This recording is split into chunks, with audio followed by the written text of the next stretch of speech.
লোই ইনস্টিটিউটের নিবন্ধন, হাসিনাকে নিয়ে চরম বিপাকে ভারত, তারেক জিনপিং মাস্টার স্ট্রোকে দিশেহারা মোদি। ছাত্র জনতার রক্তে হোলি খেলে বোরখা পরে পালানো স্বৈরাচারী শেখ হাসিনাকে আশ্রয় দিয়ে ভারত আজ আক্ষরিক অর্থেই নিজেদের পাতা ফাঁদে আটকা পড়েছে। যে হাসিনাকে দিয়ে মোদি সরকার নতুন চক্রান্তের স্বপ্ন দেখছিল, আজ সেই হাসিনাই ভারতের গলার সবচেয়ে বড় কাঁটা। অস্ট্রেলিয়ার বিখ্যাত থিঙ্ক ট্যাঙ্ক লোই ইনস্টিটিউটের এক চাঞ্চল্যকর বিশ্লেষণে ফাঁস হয়েছে ভারতের এই চরম কূটনৈতিক বিপর্যয়ের চিত্র। ফাঁসির দণ্ডপ্রাপ্ত হাসিনার ফাঁকা হুঙ্কার এবং অন্যদিকে প্রধানমন্ত্রী তারেক রহমানের মাস্টার স্ট্রোকে আজ আক্ষরিক অর্থেই দিশেহারা দিল্লির সাউথ ব্লক। গত 5ই আগস্ট দিল্লির সাউথ এশিয়ান ফরেন করসপন্ডেন্স ক্লাবে বসে এক অডিও বার্তায় পতিত স্বৈরাচারী শেখ হাসিনা নির্লজ্জের মতো দাবি করেন তিনি আগামী ডিসেম্বরের মধ্যেই বাংলাদেশে ফিরতে চান। তার দাবি তিনি নাকি গণতন্ত্র পুনঃপ্রতিষ্ঠা করবেন।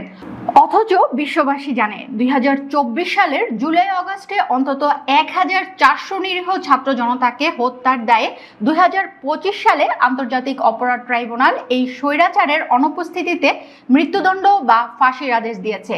লো ইনস্টিটিউটের মতে খুনের দায়ে দণ্ডপ্রাপ্ত এই পলাতক আসামির দেশে ফেরার ঘোষণা কেবল হাস্যকর নয়, বরং এটি ভারতের জন্য এক চরম অস্বস্তি ও কূটনৈতিক ঝুঁকির জন্ম দিয়েছে। ফেব্রুয়ারির ঐতিহাসিক নির্বাচনে বিপুল সংখ্যাগরিষ্ঠতা নিয়ে ক্ষমতায় আসার পর প্রধানমন্ত্রী তারেক রহমান প্রমাণ করে দিয়েছেন, নতুন বাংলাদেশ দিল্লির ইশারায় চলবে না। ভারতের দাদাগিরিকে বুড়ো আঙ্গুল দেখিয়ে প্রধানমন্ত্রী হিসেবে তারেক রহমান তার প্রথম বড় বিদেশ সফরেই চীনে উড়ে যান এবং প্রেসিডেন্ট শি জিনপিং এর সঙ্গে ঐতিহাসিক বৈঠক করেন। লো ইনস্টিটিউটের বিশ্লেষণে স্পষ্ট বলা হয়েছে, হাসিনাকে ভারতের মাটিতে আশ্রয় দেওয়ার কারণেই ঢাকার সাথে দিল্লির অবিশ্বাসের পাহাড় তৈরি হয়েছে।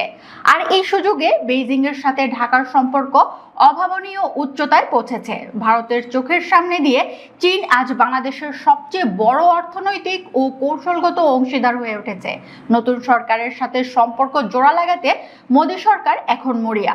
আগামী সেপ্টেম্বরে নয়াদিল্লিতে অনুষ্ঠেয় ব্রিক্স সম্মেলনে অংশ নিতে প্রধানমন্ত্রী তারেক রহমানকে ইতিমধ্যে রাজকীয় আমন্ত্রণ জানিয়েছে ভারত। কিন্তু লো ইনস্টিটিউট বলেছে, হাসিনাকে ভারতের মাটিতে রেখে এবং তাকে প্রত্যার্পণ না করে ঢাকা দিল্লি সম্পর্ক স্বাভাবিক করা একেবারেই অসম্ভব।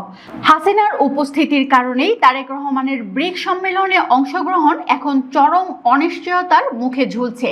লো ইনস্টিটিউটের এই বিশ্লেষণ ভারতকে একটি অমোঘ সতর্কবার্তা দিয়ে গেল। ফাঁসির দণ্ডপ্রাপ্ত সাবেক মিত্রকে বুকে আগলে রাখলে ভারতকে পুরো বাংলাদেশকেই চিরতরে হারাতে হবে। ভারত যদি এখনো হাসিনার কার্ড খেলার দুঃস্বপ্ন দেখে, তবে বাংলাদেশ পুরোপুরি চীনের বলয়ে ঢুকে যাবে।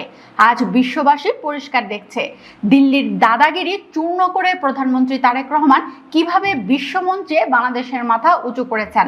মোদি সরকারের সামনে এখন একটাই পথ, হয় হাসিনাকে ঢাকার হাতে তুলে দেওয়া, নয়তো নিজেদের কূটনৈতিক পতন মেনে নেয়া।